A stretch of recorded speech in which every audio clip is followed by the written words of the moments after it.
श्रीमद् भगवद गीता के पास आपके हर प्रश्न का उत्तर है, चाहे आपकी कोई भी परेशानी हो, कोई भी इच्छा हो। श्रीमद् भगवद गीता आपके हर प्रश्न का उत्तर देती है, आपकी हर समस्या का हल देती है, चाहे वो परेशानी आपके मन की हो, धन की हो, या आपके शरीर की हो, या आपके रिश्तों की हो। आपको अपनी हर समस्या का उत्तर श्रीमद् भगवद गीता में जरूर मिलेगा। श्रीमद् भगवद गीता साक्षात भगवान की दिव्य वाणी है। इसकी महिमा अपार है, अपरिमित है, उसका यथार्थ में वर्णन कोई नहीं कर सकता। गीता सर्वशास्त्रमयी है, इसे सारे शास्त्रों का खजाना कहा जाता है। आज हम श्रीमद् भगवद गीता के अनमोल उपदेश आपको बताएंगे जो आपकी पूरी जिंदगी बदल देंगे। बस आप इन बातों को वीडियो के अंत तक ध्यान से सुनिए। जो भी व्यक्ति इस वीडियो को अंत तक सुनेगा, उसे अपनी जिंदगी की हर परेशानी का हल अवश्य मिलेगा। उसे अपनी जिंदगी में जो कुछ भी चाहिए वो उसे जरूर मिलेगा। श्रीमद् भागवत गीता का पहला उपदेश यही है कि कोई अगर आपका अपना है या कोई आपसे बड़ा है तो उसका अपने प्रति गलत व्यवहार कभी भी सहन नहीं करना चाहिए। गीता का ये उपदेश हमारी जिंदगी से भी जुड़ा है। हम भी अपने मन की अधिकतर तकलीफों को ये सोचकर जिंदगी भर सहते रहते हैं कि ये तो मेरा अपना है, ये तो मेरा बड़ा है, इसको हम कैसे कुछ कह सकते हैं। हम अगर नहीं सहेंगे, कुछ कह देंगे तो हमारे रिश्ते ही खराब हो जाएंगे, हमारे रिश्ते ही समाप्त हो जाएंगे। पर सोचने की बात यह है कि उस व्यक्ति को आप अपना कैसे मान सकते हैं जो आपकी तकलीफों की वजह हो। अपना तो वो होता है जो हमारी तकलीफों को दूर कर दे। गीता का ये उपदेश है, किसी को भी अपना फायदा मत उठाने दो, किसी को भी खुद पर जुल्म मत करने दो, क्योंकि आप जितना सहेंगे लोग आपको उतना सहने के लिए और मजबूर करेंगे। गीता का पहला अध्याय जिसका नाम अर्जुन विषाद योग है और दूसरा अध्याय जिसका नाम सांख्य योग है, इसके आरंभ में ही अर्जुन ने श्री कृष्ण के आगे अपना दुख प्रकट किया है। हे केशव, मैं कौरवों से कैसे युद्ध कर सकता हूं? ये सब तो मेरे अपने ही है। मैं कैसे पितामह भीष्म और गुरु द्रोणाचार्य से युद्ध करूंगा, क्योंकि ये दोनों तो मेरे पूजनीय हैं। इसलिए इन गुरुजनों को मारने से तो अच्छा है मैं भिक्षा मांगकर गुजारा करूं। और जिन कौरवों से मैं युद्ध करने जा रहा हूं वो सब धृतराष्ट्र के पुत्र मेरे भाई ही हैं, मेरे अपने ही हैं। इन सबको मारने से अच्छा है कि मैं सन्यासी बन जाऊं। तो श्री कृष्ण ने अर्जुन से कहा कि यहां कौन अपना है और कौन पराया है। जो अधर्म करता है उसके साथ युद्ध करना तुम्हें मोक्ष और मुक्ति देगा। तुम अपने इस मन के मोह को त्याग दो, नहीं तो सारा जग तुम्हारी निंदा ही करेगा, तुम्हें डरपोक कहेगा। और बात अपने पराये की नहीं है, बात धर्म और अधर्म की है, बात सही और गलत की है। अगर तुम गलत को सहोगे, उसका अंत नहीं करोगे, तो गलत करने वाले को और बल मिलेगा, वो और भी गलत करेगा। इसलिए अपने मोह को त्याग कर तुम युद्ध करो। महाभारत की एक और कहानी भी है। जब अर्जुन के पुत्र अभिमन्यु की युद्ध में मृत्यु हो जाती है, तब अर्जुन बहुत दुखी होते हैं, रोने लगते हैं। वह श्री कृष्ण से कहने लगते हैं कि मैं यह दुख सहन नहीं कर सकता, मैं भी अपने आप को समाप्त कर लूंगा। फिर भगवान श्री कृष्ण अर्जुन को आत्माओं के लोक में लेकर गए, जहां अभिमन्यु आनंद से बैठा हुआ था। क्योंकि उसने क्षत्रियोचित व्यवहार किया, इसलिए उसे उत्तम पद की प्राप्ति हुई। जब अर्जुन अपने पुत्र अभिमन्यु के पास रोते रोते पहुंचे तो अर्जुन अपने पुत्र को देखकर बहुत प्रसन्न हुए। उसे गले से लगाकर कहने लगे कि पुत्र, मैं तेरे बिना तो जी ही नहीं सकता, मैंने तो अपने जीवन की आशा का ही त्याग कर दिया है। तो अभिमन्यु कहने लगा कि आप कौन हैं? अर्जुन बोले, मैं तेरा पिता हूं, तू मेरा पुत्र है अभिमन्यु। तो अभिमन्यु कहने लगा कि कौन पिता कौन पुत्र? मेरे हजारों जन्म हुए हैं, किसी जन्म में आप मेरे पिता बनते हैं और किसी जन्म में मैं आपका पिता बनता हूं। आत्मा का ना तो कोई माता होता है और ना कोई पिता होता है। जब अर्जुन ने देखा मेरा पुत्र मुझे पहचान भी नहीं रहा तो उसका सारा मोह ही खत्म हो गया। इसलिए गीता के उपदेश को ठीक से समझ लो कि यहाँ कोई अपना पराया नहीं है। जो बुरे वक्त में, तकलीफ के वक्त में तुम्हारा साथ दे, सिर्फ वही हमारा अपना है, बाकी सब पराए हैं। गीता का दूसरा उपदेश ये है कि जो चला गया है उसका कभी दुख मत करो, गीता को हम भगवान से भी बढ़कर कहें तो कोई अतिशयोक्ति नहीं होगी। श्रीमद् भगवत गीता एकमात्र ऐसा ग्रंथ है जो मनुष्य को जीने का सही तरीका बताती है। गीता जीवन में धर्म, कर्म और प्रेम का पाठ पढ़ाती है। श्रीमद् भगवत गीता का ज्ञान मानव जीवन और जीवन के बाद का जीवन दोनों उपयोगी माना गया है। इसलिए गीता के विचारों को आप हर रोज रात में सोने से पहले जरूर सुनें। दीपक का जीवन इसलिए वंदनीय नहीं है कि वह जलता है, बल्कि इसलिए वंदनीय है कि वह दूसरों के लिए जलता है, दूसरों से नहीं जलता। हमारी आस्था की परीक्षा तब होती है जब हम जो चाहे वह ना मिले और फिर भी हमारे दिल से प्रभु के लिए शुक्रिया ही निकले। अगर सही मायने में आप अपना जीवन बदलना चाहते हो तो सबसे पहले आपको अपना मन बदलने के लिए तैयार रहना पड़ता है, क्योंकि जैसा आपका मन रहेगा वैसे ही आपके विचार होंगे, और जैसे आपके विचार होंगे वैसे ही आपका जीवन होगा। नीच विचार रखोगे तो नीच बन जाओगे, अच्छे विचार रखोगे तो ऊंचाई पर जाओगे। विश्वास किसी पर इतना करो कि वह तुम्हारे साथ छल करते समय खुद को दोषी समझे, और प्रेम किसी से इतना करो कि उसके मन में सदैव तुम्हें खोने का डर बना रहे। भगवान श्री कृष्ण कहते हैं, व्यक्ति को सदैव बुराई से बचकर रहना चाहिए। अगर कोई बुरा कर्म करता है तो वह कर्म उसको अपने जीवन में भोगना ही पड़ता है। जिस प्रकार सैकड़ों गायों के बीच बछड़ा अपनी मां को खोज लेता है, ठीक उसी प्रकार कर्म का फल आपको हजारों की भीड़ में भी खोज लेगा। माधव कहते हैं, किसी जीव को कष्ट देकर आप मुझे खुश नहीं देख सकते हो। श्री कृष्ण जगत के स्वामी हैं, वह कण कण में निवास करते हैं। छोटे से छोटे जीव के हृदय में ईश्वर का वास होता है। किसी जीव को कष्ट का अनुभव होना ईश्वर को कष्ट का अनुभव कराता है। इसीलिए किसी भी जीव को कष्ट देना ईश्वर को कष्ट देने के समान है। मृत्यु एक अटल सत्य है जिसे कभी बदला नहीं जा सकता है। इस संसार का जब से निर्माण हुआ है तब से जन्म मृत्यु का चक्र चलता आ रहा है। जिस प्रकार मनुष्य अपने पुराने वस्त्रों को त्याग कर नए वस्त्र धारण करता है, ठीक उसी प्रकार आत्मा पुराने व्यर्थ शरीर को त्याग कर नए शरीर को धारण करती है। यह प्रकृति का नियम है। इस सत्य को स्वीकार करके भय मुक्त होकर आज में जीना चाहिए। ज्ञानी व्यक्ति ना तो मरने वाले का शोक करते हैं और ना ही उनका शोक करते हैं जो अभी जिंदा हैं, क्योंकि वह जानते हैं जो मर गया वह फिर से जन्म लेगा और जो जिंदा है वह एक दिन जरूर मरेगा। केवल ज्ञान ही एक ऐसा अक्षय तत्व है जो कहीं भी, किसी भी अवस्था में और किसी भी काल में मनुष्य का साथ नहीं छोड़ता। धरती पर जिस प्रकार मौसम में बदलाव आता है, ठीक उसी प्रकार जीवन में भी सुख दुख आता जाता रहता है। युद्ध हो या जीवन, सफलता केवल 3 शस्त्रों से प्राप्त होती है: धर्म, धैर्य और साहस। कोई भी मनुष्य जन्म से नहीं बल्कि अपने कर्मों से महान बनता है। कुछ पाना है तो खुद पर भरोसा कीजिए, क्योंकि सहारे कितने भी सच्चे और अच्छे हों, साथ छोड़ ही जाते हैं। मित्र गरीब है या अमीर मायने नहीं रखता, बल्कि वह आपके बुरे समय में आपका साथ कितना देता है या मायने रखता है। धर्म चाहे जो भी हो, अच्छे इंसान बनो। हिसाब तुम्हारे कर्म का होगा, धर्म का नहीं। खुशी के लिए काम करोगे तो खुशी नहीं मिलेगी, लेकिन खुश होकर काम करोगे तो जरूर मिलेगी। जब आप दूसरों के लिए अच्छा चाहते हैं तो वही अच्छी चीजें आपके जीवन में वापस आती हैं। यही प्रकृति का नियम है। आपका मूल्य इससे तय नहीं होता कि आप क्या है, यह इससे तय होता है कि आप खुद को क्या बनाने की क्षमता रखते हैं। हंसता हुआ मन और हंसता हुआ चेहरा, यही सच्ची संपत्ति है। मनुष्य हमेशा अपने भाग्य को कोसता है, ये जानते हुए भी कि भाग्य से भी ऊंचे हमारे कर्म हैं। कभी कभी लगता है कि अच्छे कार्य करते रहने से उसका फल अच्छा नहीं मिलता और भगवान सारे दुख हमारी ही झोली में डाल देता है, लेकिन ऐसा नहीं है। कभी भी जब पुण्य कार्य करें तो उसको ईश्वर पर समर्पित कर दें और मन में किसी भी तरह का भाव ना रखें। इस संसार में सब कुछ अंतवंत है।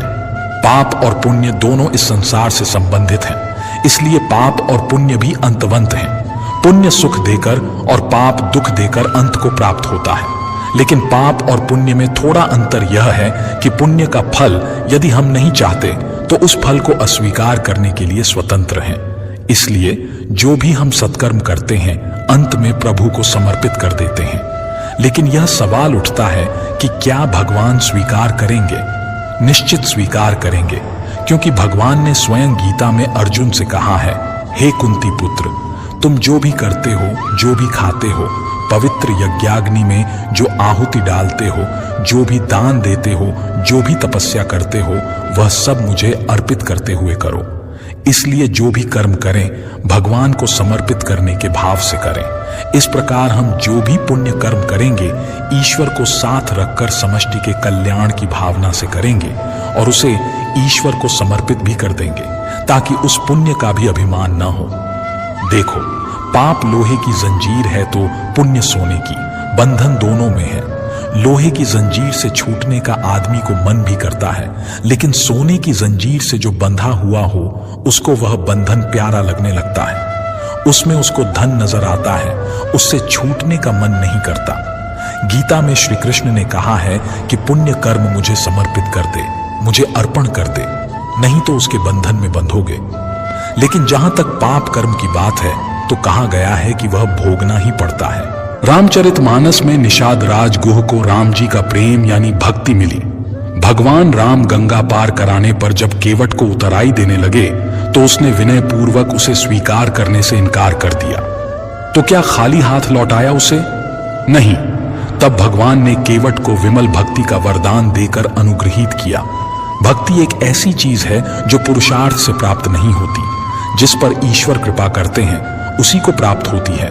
स्वयं महादेव भी रामचरितमानस में भक्ति की ही याचना करते हुए कहते हैं, बार बार बर माघू हर्षि देहु श्रीरंग, पद सरोज अनपायनी भगति सदा सत्संग। भक्ति ऐसी है कि परमात्मा जिस पर प्रसन्न होते हैं वह जिसको देना चाहते हैं उसी को मिलती है। गुजराती साहित्य के आदि कवि नरसिंह मेहता ने तो गाया है, भूतल भक्ति पदार्थ मोटू ब्रह्मलोकमान नाही रे। ऐसा अद्भुत मूल्यवान पदार्थ जिसको कहते हैं प्रेम पदार्थ, वह भक्ति है। मैं तो कहता हूं कि जैसे आप अपने देश की करेंसी किसी अन्य देश की करेंसी से कन्वर्ट करा लेते हैं, उसी प्रकार पुण्य कन्वर्ट करा लें प्रभु प्रेम में। एक दर्पण अपनी काबिलियत कभी नहीं बदलता, फिर चाहे वो 2 टुकड़ों में विभाजित हो या 1000 टुकड़ों में। इसलिए अपने असली बर्ताव को कभी नहीं बदले, चाहे कैसी भी परिस्थिति क्यों ना हो। जब परिस्थितियां हमारे वश में न हो तब मन की स्थिति बदल के देखिए, सब कुछ तो नहीं पर बहुत कुछ आपके अनुरूप हो जाएगा। पेड़ के नीचे रखी भगवान की टूटी मूर्ति को देखकर समझ आया कि परिस्थिति चाहे कैसी भी हो पर कभी खुद को टूटने नहीं देना, वरना ये दुनिया जब टूटने पर भगवान को घर से निकाल सकती है तो फिर हमारी तो औकात ही क्या है। पानी को कसकर पकड़ोगे तो वो हाथ से छूट जाएगा, उसे बहने दो, वो अपना रास्ता खुद बना लेगा। कभी कभी जब परिस्थितियां समझ में न आए तो जो कुछ जीवन में घटित हो रहा है उसे शांत भाव व तटस्थ होकर बस देखना चाहिए। समय आने पर जीवन अपना मार्ग खुद बना लेगा। कठिन परिस्थिति में ही दिमाग को शांत करने की जरूरत पड़ती है। उस समय सारा माहौल विपरीत होता है। आपसे एक सवाल पूछता हूं, अगर अचानक कहीं आग लग जाए तो आप क्या करेंगे, कैसे बुझाएंगे? तो आप कहेंगे कि ऐसी परिस्थितियों के लिए हम पहले से ही इंतजाम करके रखेंगे। आप बिल्कुल सही कह रहे हैं। सभी जगहों पर ऐसी परिस्थितियों से निपटने के लिए कुछ ना कुछ अरेंजमेंट्स पहले से होता है। आपको शायद मेरी ये बात अजीब लग रही होगी, लेकिन इसी में आपके सवाल का जवाब है। जैसे आग लगने पर कुआं नहीं खोद सकते, वैसे ही अचानक मुश्किल हालात आने पर मन को शांत नहीं कर सकते। चाहे उस समय कितनी ही मोटिवेशनल स्पीच हमारी सुन लीजिए, वीडियो देख लीजिए, भक्ति भजन कर लीजिए, मन शांत नहीं होगा। अगर पहले से ही मन को सकारात्मक सोच, अध्यात्म और सच्ची भक्ति में लगाया होगा, या फिर मन की तीव्र गति को ध्यान द्वारा साधा होगा, अच्छे लोगों की संगत में रहते होंगे, तभी मन मुश्किल समय में शांत रह सकता है। वरना तो वही पुरानी कहावत कि आग लगने पर कुआं नहीं खोदा जाता। इसलिए जब जीवन में सब कुछ सही चल रहा हो, शारीरिक रूप से भी ठीक हो, तभी से मन को शांति के मार्ग में लगा दे, ताकि मुश्किल समय आने पर दिमागी संतुलन बना रहे और बुरे वक्त को ठीक से मैनेज कर सकें। जो लोग कठिन परिस्थिति में हाथ पर हाथ रखकर बैठ जाते हैं, उनका दिमाग शांत नहीं रहता है। वे अपने हालत को बदल नहीं पाते हैं। काम करने से बुरे विचार दिमाग में नहीं आते हैं, बल्कि आप काम करने के फलस्वरूप कुछ पाते हैं। यदि बुरा हुआ तो अनुभव मिलता है, वरना सफलता के दर्शन होते देर नहीं लगती है। जब हालत विपरीत हो तब आप लंबी गहरी सांस लेने की कोशिश करें। आपका सारा ध्यान आसपास की बुरी बातों से सिमटकर सांसों पर केंद्रित हो जाएगा। आप सिप सिप करके पानी पीने की कोशिश करें। आप खाली न रहे कोई मनपसंद काम करें। खाली दिमाग शैतान का घर होता है। समय पर भरोसा रखें। आज तक कोई ऐसी रात नहीं हुई जिसका सवेरा न हुआ हो। जंगल में लगी बड़ी से बड़ी आग भी एक दिन शांत हो ही जाती है। कुछ न कुछ नया सीखते पढ़ते रहें। ये इन परिस्थितियों के उपहार स्वरूप आपको हमेशा याद रहेगा। आत्मचिंतन मनन करने का यही समय होता है, क्योंकि जब दरवाजे खुलने लगेंगे तो फिर दौड़ शुरू हो जाती है। ये समझिए, ईश्वर ने सबसे मुश्किल रोल के लिए आप जैसे बेहतर कलाकार को चुना है। हर घटना के पीछे प्रकृति का कोई प्रयोजन होता है।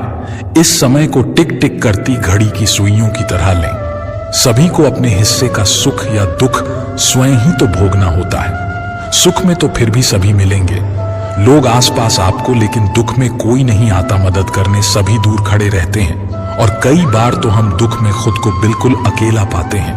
पर शायद यह सोचना भी पूरी तरह से सही नहीं है। ईश्वरीय शक्ति तो है ना हमारे आसपास, हमारे साथ।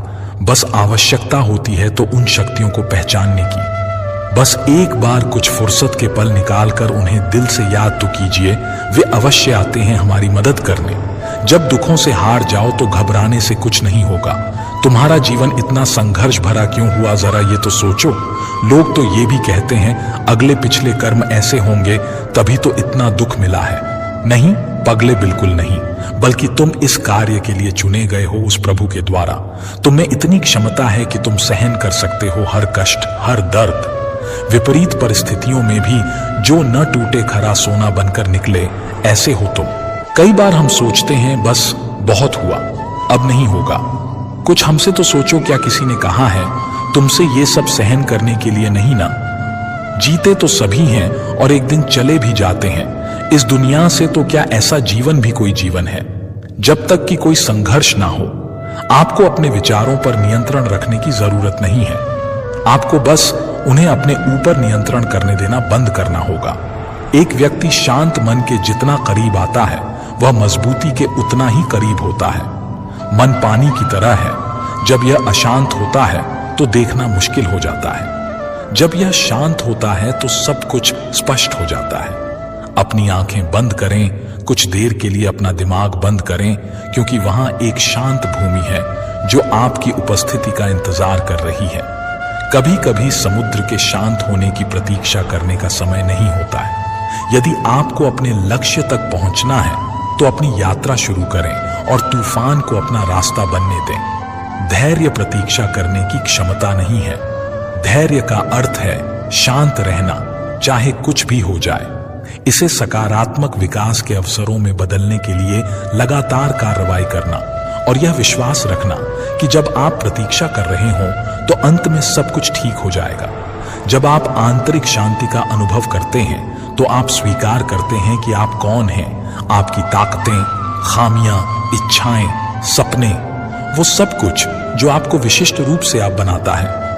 आप अपने आसपास की दुनिया और सामने आ रही स्थितियों को अधिक स्वीकार करने का अनुभव करते हैं, जिससे चिंता और तनाव का आप पर कम नकारात्मक प्रभाव पड़ता है। सामने खड़े व्यक्ति की उम्र और बुद्धि से किसी के मन की बात पता लगाना संभव नहीं है। मन की बात सिर्फ प्यार और सहानुभूति से ही जानी जा सकती है। यदि आप पॉजिटिव रहना चाहते हैं तो अपना अधिक समय उन्हीं के साथ बिताएं जो आपको खुश रखते हैं, या फिर उनके साथ जो आपको प्रभावित करें। हारा हुआ खेल दोबारा तो खेला जा सकता है, लेकिन एक बार जो मन से हार गया वो कभी जीत नहीं सकता। सफलता की राह प्रत्यक्ष तौर पर कहीं नहीं होती, बल्कि वह आपके मन में होती है। अगर आपने अपने मन को जीत के लिए तैयार कर लिया तो कोई और आपको नहीं हरा सकता। आप जीवन में अकेले नहीं चलते। कभी कभी जब आप चीजों से निपटते हैं तो ऐसे लोग होते हैं जो आपके साथ होते हैं, और फिर ऐसे लोग भी होते हैं जो केवल यह देखते हैं कि आप चीजों से कैसे निपट रहे हैं। किसी भी स्थिति में आपको खुद पर नियंत्रण रखना चाहिए और किसी भी तरह के लोगों के साथ अच्छे संबंध बनाने चाहिए।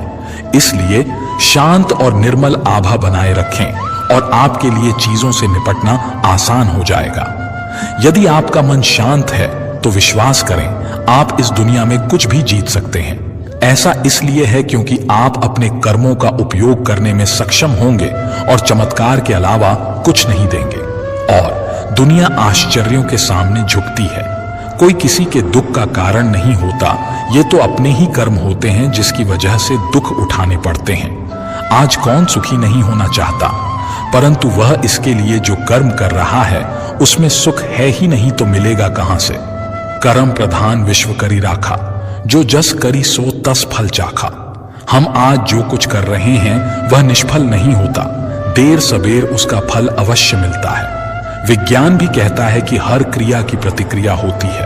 आग में यदि हाथ डाला जाए तो हाथ तुरंत जल जाता है, परंतु एक वृक्ष का बीज आज बोया गया तो उसमें फल आने में कई वर्ष लग जाएंगे, पर फल मिलेगा अवश्य। शुभ कर्म का फल शुभ और अशुभ का अशुभ होना ही है।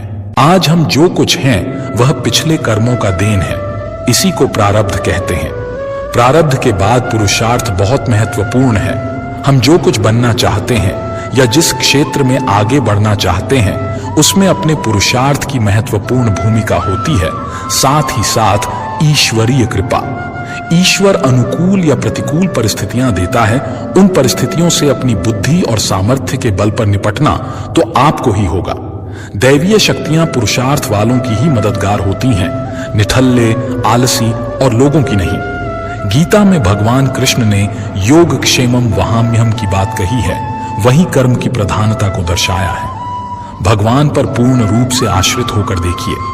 श्रद्धा और विश्वास के साथ भगवान से निकटता बढ़ाने पर वे सब जिम्मेदारी स्वयं वहन करते हैं। जीवन यापन की सारी वस्तुएं भगवान द्वारा प्रदत्त हैं, पर आलसी कामचोर उसे नहीं पा सकता। मनुष्य को ईश्वर ने असीमित शक्ति दी है, बुद्धि और पुरुषार्थ दिया है, जिसके बल पर क्या हासिल नहीं किया जा सकता। भय और अतृप्त वासना ही समस्त दुखों की जड़ है। जीवन भर मनुष्य जीविका के प्रपंच में उलझा रहता है। मैं और मेरा, तू और तेरा का जाल बुनकर स्वयं उसी में उलझा हुआ अनेकों प्रकार के अनैतिक कर्मों में लगा रहता है। भविष्य के भय को सोचकर अपना वर्तमान भी बिगाड़ लेता है और श्रेय मार्ग को छोड़कर प्रेय मार्ग का अनुगामी हो जाता है, जिसमें दुख के सिवा कुछ है ही नहीं। इस मार्ग पर चलने वाले लोग जीवन की सत्यता मृत्यु को भी नकारने लगते हैं और भविष्य के लिए नैतिक अनैतिक तरीका अपना कर संग्रह में लगे रहते हैं। लोभ, मोह और स्वार्थ से ऊपर उठे बिना सच्चे सुख की कल्पना नहीं की जा सकती। सच्चा सुख तो त्याग की राह पर चलकर पाया जा सकता है। हमारा सनातन धर्म भौतिक सुख के उपभोग को बुरा नहीं मानता, पर इसका आधार धर्म होना चाहिए। धर्म का आचरण करने से छल कपट ईर्ष्या जैसे अनैतिक कर्म में मनुष्य लिप्त नहीं होगा और मेहनत से जो कमाया है उसी को हरि इच्छा समझकर संतोष करेगा। संतोष से परम सुख की प्राप्ति होगी। क्रोध, लोभ, मोह सभी दुख देने वाले हैं, इनसे हमेशा बचना चाहिए, अन्यथा सुख शांति दूर भागेगी। त्याग और परहित से बढ़कर कोई सुख नहीं है, इसे यथासंभव अपने आचरण में लाना चाहिए। कभी किसी अंधे को सड़क पार कराकर, किसी प्यासे को पानी पिलाकर देखिए। लोगों से मधुर व्यवहार करके देखिए। इसमें आपका कोई पैसा खर्च नहीं होगा, पर अतुलनीय सुख की प्राप्ति होगी। विश्वास करना सीखिए। विश्वास कीजिए कि सारी सृष्टि को रचने वाला परमेश्वर है और हम सभी उसकी संतान हैं। विश्वास किसी तर्क की कसौटी पर नहीं कसा जा सकता। अतः सभी में, चाहे वह इंसान हो, पशु पक्षी हो या पेड़ पौधे हो, सब में ईश्वर का वास मानकर घृणा को त्याग कर प्रेम करना सीखिए। यही सतत सुख शांति की राह है। घर में छोटे मोटे मनमुटाव तो चलते रहते हैं, पर ये कलह के कारण बनकर दुखदायी भी हो जाते हैं। इसका मुख्य कारण है कि हम अधिकार की गांठ तो मजबूती से बांध लेते हैं, पर कर्तव्य की पूरी तरह उपेक्षा करते हैं। अपना कर्तव्य भली भांति निभाते हुए यदि दूसरों की बातों पर गौर पूर्वक विचार किया जाए तो निश्चित लगेगा कि मनमुटाव के अनेक कारण बेसिर पैर के बेतुके ही थे। अहम पालने के बजाय यदि कारणों की तरफ सोचा जाए तो मनमुटाव का प्रश्न ही नहीं होगा। सेवा लेने की बजाय सेवा देने का भाव आपकी खुशी कई गुना बढ़ा देगा। प्रेम और मधुर व्यवहार से मनुष्य क्या, पशु पक्षी भी अपने बन जाते हैं। जीवन का मार्ग टेढ़ा मेढ़ा कांटों से भरा है। जीवन कोई फूलों की सेज नहीं है जो आसानी से पार हो जाए। हमें इसी उतार चढ़ाव के जीवन में स्वयं को कैसे आगे बढ़ाना है, यही विचारणीय है। परिस्थितियां तो आपको हंसाएगी भी और रुलाएगी भी, पर अपने संतुलन को नहीं खोना। हर स्थिति परिस्थिति का सामना करते हुए चलते चले जाओ। भगवान कृष्ण ने गीता में यही उपदेश दिए हैं कि विपरीत परिस्थितियों में भी संतुलन बनाकर जीवन के मार्ग पर कैसे बढ़ते जाना है। पहली बात तो यही कि अपने नियमों में दृढ़ बनिए, अनुशासन का पालन कीजिए और छोटी छोटी बातों में उलझकर समय व्यर्थ नहीं करना। यह समझिए कि जीवन बहुत मूल्यवान है। जो समय निकल गया वह लौट कर नहीं आ सकता। इसलिए व्यर्थ की बातों में अपना समय और शक्ति ना बर्बाद करें। अपने जीवन का कोई एक लक्ष्य निर्धारित कीजिए, क्योंकि लक्ष्यहीन जीवन का कोई मूल्य नहीं। जब आपके सामने कोई लक्ष्य होता है तो व्यक्ति को दिशा भी मिलती है और कुछ करने का उत्साह भी। वैर भाव, ईर्ष्या, क्रोध जब ऐसे दुर्गुण हैं जो आपकी प्रगति में बाधक हैं, इस सब से हमें दूर रहना है। यदि आप किसी के साथ वैर भाव या बदला लेने की भावना लेकर चलते हैं तो आप अपनी ऊर्जा का स्वयं ही ह्रास कर रहे होते हैं। दुर्गुणों को एक एक करके बाहर निकालना है और सद्गुणों को अपने अंदर भरते जाना है, क्योंकि बुरी आदतें हमारे अंदर किराएदार बनकर आती हैं और फिर मालिक बनकर बैठ जाती हैं, जो दुख और अशांति का कारण बनती है। अपने स्वभाव को और आदतों को लगातार चेक करते रहिए कि कहीं मैं गलत दिशा में तो नहीं जा रहा। आत्मचिंतन ही एक ऐसा आईना है जो आपको आपकी बुराइयों से अवगत कराता है, क्योंकि किसी के कहने से आप नहीं मानेंगे। स्वयं का निरीक्षण करते रहिए और धीरे धीरे अपने व्यक्तित्व को निखारते रहिए। अध्यात्म से जुड़कर आप अपने को बहुत ऊंचा उठा सकते हो, क्योंकि जिस व्यक्ति के जीवन में धर्म नहीं, भक्ति नहीं, वह तो पशुवत जीवन जी रहा है। सबसे बड़ी अशांति का कारण तो हमारी सोच है। वही सोच जब गुरु से जुड़ती है और भगवान से जुड़ती है तो साधारण मनुष्य भी असाधारण हो जाता है।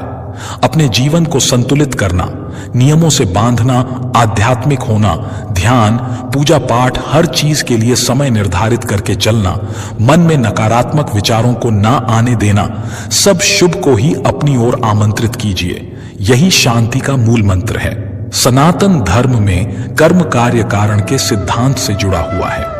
कर्म का अर्थ है कोई कार्य या क्रिया जिसके आधार पर अन्य प्रतिक्रियाएं या परिणाम निकलते हैं। मनुष्य के अच्छे कर्म का अच्छा प्रभाव और उसके बुरे कर्म का बुरा प्रभाव देते हुए पूर्व जन्मों का एक चक्र बन जाता है, क्योंकि कुछ कर्म ऐसे होते हैं जिनका भुगतान उस जन्म में नहीं होता। इस तरह इस चक्र में अगले जन्म में उन कर्मों का फल भुगतना ही होता है।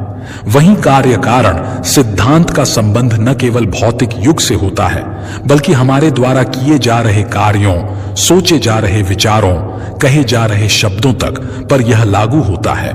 कई बार हम कुछ ऐसे कार्य करते हैं जो हम करना नहीं चाहते, पर वह पूर्व जन्म के कर्म के आधार पर निश्चित होते हैं, जिस कारणवश वह कार्य किसी न किसी माध्यम से पूर्ण हो ही जाता है। जैसे ही पूर्व जन्म का हमारा चक्र समाप्त हो जाता है, व्यक्ति को उसी समय मोक्ष की प्राप्ति हो जाती है। हमारे शास्त्रों में इस बात का उल्लेख मिलता है कि 84 लाख योनियों के बाद मनुष्य का जन्म प्राप्त होता है। साथ ही यह भी विशेष रूप से वर्णित किया गया है कि केवल मनुष्य योनि में ही जन्म और मृत्यु के चक्र से मुक्ति पाई जा सकती है। मनुष्य के कर्म का फल उसकी परिस्थिति और दैवीय शक्तियों द्वारा निर्धारित होता है। ऐसा कहा जाता है कि यदि अच्छे कर्म बुरे कर्म की तुलना में अधिक हैं, तो बुरे कर्मों का फल इसी जन्म में और अच्छे कर्मों का फल अगले जन्म में मिलना निर्धारित होगा। इसी तरह यदि मनुष्य द्वारा किए गए कर्म में बुरे कर्म अच्छे कर्मों की तुलना में अधिक हैं, तो इस जन्म में अच्छे कर्म भोगने होंगे, जबकि बुरे कर्मों को भोगने के लिए अगला जन्म निर्धारित होगा। मनुष्य को कौन कौन से कर्म करने चाहिए? मनुष्य को अपने घर परिवार की आवश्यकताओं का ध्यान रखना चाहिए। अधिक पैसा होने के बावजूद जरूरत पड़ने पर उसे संभाले रखना भी बुरा कर्म बताया गया है। उस धन का इस्तेमाल मुसीबत के समय अवश्य करें। धन बचाने के लालच में न पड़ें, अपनी आय से अधिक खर्च न करें और अपने सामर्थ्य के अनुसार ही दान पुण्य करें। हमेशा अच्छे लोगों की में संगत में रहें और दुष्ट छल कपटी की संगति से खुद को बचाकर रखें। बुरी संगति हमें अक्सर बुरे परिणाम ही देती है। कभी भी खुद के स्वार्थ के लिए दूसरों का अहित करने का न सोचें। शास्त्रों में इस बात का उल्लेख किया गया है कि जो जैसा बोता है उसे वैसा ही आगे चलकर काटना भी पड़ता है। कभी किसी व्यक्ति से कुछ छल से छीनने का प्रयास न करें। इसे किए गए सभी पुण्य नष्ट हो जाते हैं और आप पाप के भागीदार बन जाते हैं। गरुड़ पुराण में इस बात का उल्लेख मिलता है कि किसी भी मनुष्य द्वारा किए गए बुरे कर्मों का परिणाम उसके जन्म से लेकर मृत्यु और उसके बाद तक दुखों का कारण बनता है। वह अपनी हर अवस्था में दुख भोगता है। अच्छे कर्म के बनने से पहले हमें इस पर ध्यान देने की जरूरत है कि आखिर अच्छे कर्मों के बनने का सबसे पहला पड़ाव क्या है। मनुष्य के द्वारा किए जाने वाले सभी कर्म उसके विचारों से निर्मित होते हैं। हमारी सकारात्मक या नकारात्मक सोच विचारों को जन्म देती है और वही विचार कर्म बनते हैं। इस तरह सोच सकारात्मक होने पर ही अच्छे कर्मों का निर्धारण हो सकता है। अच्छे कर्म को करने के लिए हमारे आसपास का वातावरण बहुत अधिक जिम्मेदार होता है। कहा भी जाता है कि जैसा वातावरण वैसे हम, इसलिए कोशिश करें कि अपने घर का वातावरण और शरीर का आभा मंडल सकारात्मक बनाए रखें। मृत्यु के पश्चात हमारे भीतर संग्रहित हुए कुछ कर्म अगले जन्म में चले आते हैं, उसे प्रारब्ध कहते हैं। सनातन धर्म में 3 प्रकार के प्रारब्ध का उल्लेख किया गया है। मंद प्रारब्ध, जिसे वैदिक पुरुषार्थ के द्वारा बदला जा सकता है। तीव्र प्रारब्ध हमारे पुरुषार्थ और संतों के पुरुषार्थ से बदल सकता है। तरतीव्र प्रारब्ध अपरिवर्तनीय है, क्योंकि इसमें जो होना है वो होकर ही रहेगा। संसार में सबसे बड़ा पाप क्या है? संसार में सबसे बड़ा पाप स्त्री का अपमान करना बताया गया है। स्त्री को सृजनकर्ता का दर्जा दिया गया है और यदि स्त्री का अपमान किया जाएगा तो वह व्यक्ति सबसे बड़े पाप का भोगी माना जाता है। श्रीमद् भागवत गीता में द्रौपदी का अपमान ही महाभारत जैसे युद्ध का कारण बना था। पुण्य किसी के द्वारा निस्वार्थ भाव से की गई सहायता, सकारात्मक विचार, द्वेष भावना, लोभ, लालच और अहंकार को अपने ऊपर हावी न होने देना है, जबकि पाप में इन सभी के द्वारा किए गए कर्मों का परिणाम शामिल है। कर्म धर्म का मूल अंश है। कर्म के अभाव में धर्म संभव नहीं है। धर्म के नियम के अनुसार सकाम व पुण्य कर्म करने चाहिए, जिससे सुख और खुशी की प्राप्ति होती है। मनुष्य का सबसे बड़ा कर्म क्या है? दान ही सबसे बड़ा कर्म है। सबसे अच्छा कर्म कौन सा है? अकर्ता भाव से किया गया कोई भी अच्छा कर्म ही सबसे उत्तम कर्म है। कर्ता भाव से किया गया कोई भी अच्छा कर्म अच्छा तो है, पर उत्तम नहीं है। गीता में कर्म क्या है? गीता के अनुसार जो कर्म निष्काम भाव से ईश्वर के लिए जाते हैं वे बंधन नहीं उत्पन्न करते। वे मोक्ष रूप परम पद की प्राप्ति में सहायक होते हैं। इस प्रकार कर्म फल तथा आसक्ति से रहित होकर ईश्वर के लिए कर्म करना वास्तविक रूप से कर्मयोग है और इसका अनुसरण करने से मनुष्य को अभ्युदय तथा निश्रेयस की प्राप्ति होती है। जो भी व्यक्ति अपने गुजरे हुए कल या आने वाले कल में जीता है, उसके विषय में ही सोचता रहता है, वो जिंदगी में कभी खुश नहीं रह सकता। देखा जाए तो बीते हुए कल और आने वाला कल का कोई अस्तित्व ही नहीं है। वह केवल आपकी सोच में विद्यमान है। अपने मन को सदा ऐसे शिक्षित करो कि आप अपने आज के आनंद में जी सको, अपने प्रत्येक पल की मौज ले सको। जो आपके साथ गलत करते हैं उसका विरोध जरूर करें। अगर आप सामने वाले का गलत व्यवहार सहते रहेंगे तो वो आपके साथ गलत करता ही रहेगा। जब अर्जुन ने भगवान कृष्ण से कहा कि जिनसे मैं युद्ध करने जा रहा हूं वो मेरे भाई और गुरुजन हैं और मेरे अंदर उनके साथ युद्ध करने का साहस नहीं है, तो कृष्ण भगवान ने अर्जुन को जागृत किया कि जिन्हें तू अपना मान रहा है वह सब पाप के पक्ष में खड़े हैं, और अगर तू इनसे युद्ध नहीं करेगा तो समाज में पाप बढ़ जाएगा। क्योंकि जब गलत का कोई विरोध नहीं करता है तो सामने वाला गलत करने का जैसे हकदार हो जाता है, और जब आप सब कुछ चुपचाप सहते रहते हो तो सामने वाले को बल मिलने लगता है, वह आपको कमजोर समझने लगता है। लेकिन जब आप उसके द्वारा किए गए अधर्म को रोक लेते हैं, उसका विरोध करते हैं, तब वह अपनी सीमा में रहना सीख जाता है। यह कलयुग है। अगर आप खुश रहना चाहते हैं तो आपको अपनी रक्षा खुद करनी होगी। रिश्ते हमें दुख नहीं देते हैं, पर उनके प्रति हमारा मोह हमें दुख देता है। आज से ही अपने मोह को छोड़कर प्रेम का सबक पक्का करें। मोह अपेक्षाओं से जुड़ा है, जबकि प्रेम केवल देना जानता है। मोह एक दो के लिए होता है जिन्हें हम अपना मानते हैं, प्रेम सबके लिए होता है। मोह से कमजोरी पैदा होती है, इसके विपरीत प्रेम से ताकत महसूस होती है। मोह में इंसान एक दूसरे को बांधने की कोशिश करता है, जबकि प्रेम एक दूसरे को फ्रीडम देता है। भगवत गीता हमें सिखाती है कि हमें सदैव अच्छे कर्म करने चाहिए। परमात्मा की प्रकृति में इंसाफ अवश्य होता है। आपके द्वारा किए गए अच्छे कर्म आपको मुश्किल वक्त में परेशानी से बचाते हैं। इसी तरह आपके द्वारा किए गए गलत कर्म की सजा भी आपको जरूर मिलती है। भगवत गीता में श्री कृष्ण ने अर्जुन को यही सिखाया है कि क्षत्रिय होने के नाते जो तेरा कर्तव्य है, जो तेरे लिए सही है, वही काम कर। दुनिया के लोग ज्ञान और अज्ञान दोनों से चलते हैं, इसलिए तू दुनिया का अनुसरण ना कर, बल्कि सत्य का अनुकरण कर। तेरा धर्म, तेरा कर्म यही है कि तू अधर्म का नाश कर और धर्म की रक्षा कर। ऐसे ही हर इंसान का अलग अलग कर्तव्य होता है। हम कभी भी कुछ भी इसलिए ना करें कि सब लोग यही करते हैं। अगर आप भी वही करोगे जो सारी भीड़ कर रही है, तो आप उस भीड़ में कहीं खो जाओगे। लेकिन अगर आप विचार करके वो काम करोगे जो आपके लिए सही है, जिसकी आप में प्रतिभा है, तो सारी भीड़ में भी आप अलग नजर आओगे। इस बात का हम सदा विश्वास रखें कि जो चीज हमारी है वह कहीं ना कहीं से हमारे पास अवश्य पहुंच जाएगी, और जिंदगी में जो कुछ भी आपको हासिल नहीं हुआ है उसका पछतावा करना और उसके लिए रोना छोड़ दें। प्रयास करना मनुष्य के हाथ में है, पर उसका फल उसके हाथ में नहीं है।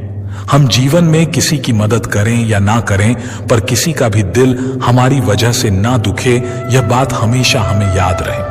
अगर हम किसी का भी दिल दुखाएंगे तो हमें भी उसका दर्द अवश्य मिलेगा। जब हमारी वजह से किसी का दिल दुखता है तो हमें पता नहीं चलता, लेकिन जब हमारा दिल दुखता है तो हमें समझ में आता है। भगवत गीता हमें सिखाती है कि जो कुछ भी होता है अच्छे के लिए होता है। जो हो रहा है उसमें भी कोई भलाई अवश्य है, और जो होगा उसमें दृढ़ विश्वास रखें ही अच्छा ही होगा। कभी कभी हमारे जीवन में कुछ ऐसी परिस्थितियां आ जाती हैं कि हमारे अंदर ये ख्याल आता है कि मेरे साथ ही ऐसा क्यों हुआ, या मेरे साथ बहुत गलत हुआ। लेकिन जब वक्त गुजर जाता है तब हमें एहसास होता है, अगर हमारे साथ यह सब नहीं हुआ होता तो आज हम इस मुकाम पर नहीं होते। मनुष्य को किसी भी चीज की अति नहीं करनी चाहिए। ना किसी से अति का राग, ना किसी से अति का वैर। हद से ज्यादा आराम आपको आलसी बना सकता है, और हद से ज्यादा खाना आपको बीमार कर सकता है। बहुत ज्यादा भूखा रहना भी खराब है। पूरी नींद, पूरा विश्राम, पूरा भोजन हर व्यक्ति के लिए जरूरी है। जीवन को सदा संतुलन के साथ जीना चाहिए। चाहे आपके पास कितनी भी शक्ति क्यों ना हो, लेकिन सत्य और ईश्वर जिसके साथ खड़े हो जाएं, उसे दुनिया की कोई भी ताकत नहीं हरा सकती। अर्जुन धर्म युद्ध लड़ रहे थे, भगवान कृष्ण उनके साथ थे और उनकी जीत निश्चित थी। महाभारत के युद्ध में यह उदाहरण स्पष्ट नजर आता है। मनुष्य को सदा धर्म के मार्ग का अनुसरण करना चाहिए। अर्जुन युद्ध नहीं करना चाहता था, क्योंकि सामने उसके पितामह और गुरुजन थे, लेकिन श्री कृष्ण ने उसे ज्ञान दिया कि यहां पर बात तेरे अधिकारों की है। भरी सभा में द्रौपदी के साथ किया गया अपमान, पांडवों के साथ हुआ अधर्म सहने योग्य बात नहीं है। जैसे हमें गलत करना नहीं चाहिए, ऐसे ही गलत सहना भी बड़ा पाप है, फिर चाहे वह अपना ही क्यों ना हो।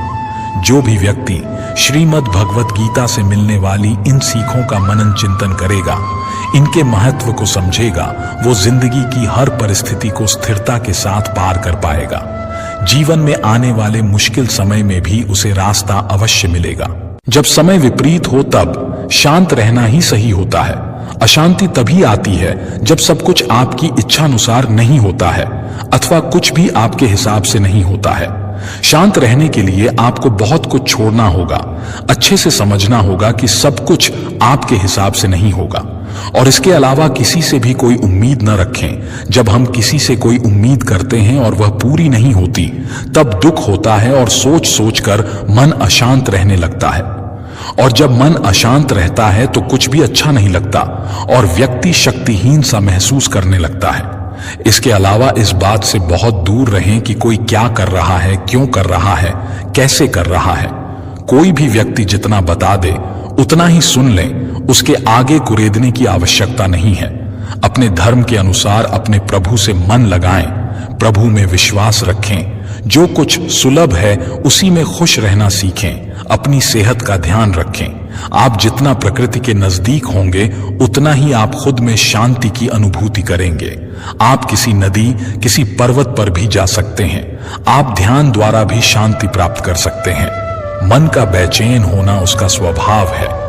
हमारे मन को लगता है कि अगर वह अलग अलग बातों के बारे में सोचता रहेगा तो हमें आने वाली हर मुश्किल और मुसीबत से बचा लेगा, पर ऐसा होता नहीं है। हम अपने जीवन का काफी अधिक समय सोच विचार करके परेशान होने में निकाल देते हैं। भगवान श्री कृष्ण कहते हैं कि मन का यह स्वभाव बदलना मुश्किल जरूर है, असंभव नहीं। अच्छा, अब आप एक बात बताइए, क्या आप कौए को कह सकते हैं कि वो कांव कांव की आवाज ना करे? या फिर क्या आप किसी मेंढक को कह सकते हैं कि वह पानी देखते ही ऊंची छलांग ना मारे? हमारे मन का भी कुछ ऐसा ही है। जीवन में कुछ भी होता है, अच्छा या बुरा, हमारा मन उस पर कांव कांव करने लगता है। कांव कांव से मेरा मतलब है चिंता करना, व्याकुल होना। कोई बुरी बात होती भी नहीं है और मन परेशानी की ऊंची ऊंची लपटें लेने लगता है। कभी कभी तो मुझे ऐसा लगता है कि हम में से कई लोग सिर्फ परेशान होने के लिए जीते हैं। सारी परेशानी, पीड़ा, दुविधा अक्सर हमारी मन की बनाई हुई कहानियां होती हैं। हमारे मन को शांत और स्थिर करने के लिए दो उपाय देते हैं। पहला, ध्यान लगाना या मेडिटेट करना। दूसरा, वैराग्य भाव सीखना। अब ध्यान या मेडिटेशन शब्द सुनते ही आप में से कई लोग कहेंगे कि आप आंख बंद कर सांसें अंदर बाहर नहीं ले सकते। यहां हम सब गलती कर बैठते हैं। मेडिटेशन या ध्यान का मतलब सिर्फ आंख बंद कर बैठना नहीं होता। मेडिटेशन का मतलब होता है अपना पूरा ध्यान किसी चीज पर लगाना और उसे हटने नहीं देना। अगर आप रोटी बना रहे हैं तो सिर्फ उस बात पर ध्यान दीजिए। अगर आप पिक्चर देख रहे हैं तो अपना पूरा ध्यान पिक्चर पर लगाएं। ये मत सोचिए कि पिक्चर देखकर आप अपना कितना वक्त बर्बाद कर रहे हैं। जब आप जीवन के हर छोटे बड़े काम को पूरे ध्यान से करते हैं तो आपका जीवन ही एक मेडिटेशन बन जाता है। ऐसे जीवन में शांति, स्थिरता, साहस और सफलता का होना अनिवार्य है। वैराग्य भाव दूसरा उपाय। वैराग्य का अर्थ यह नहीं कि आप सब कुछ छोड़कर जंगल में जाकर बैठ जाएं। वैराग्य का सच्चा अर्थ है कि आप जो काम कर रहे हैं उसका क्या नतीजा या रिजल्ट निकलेगा उसकी चिंता ना करें।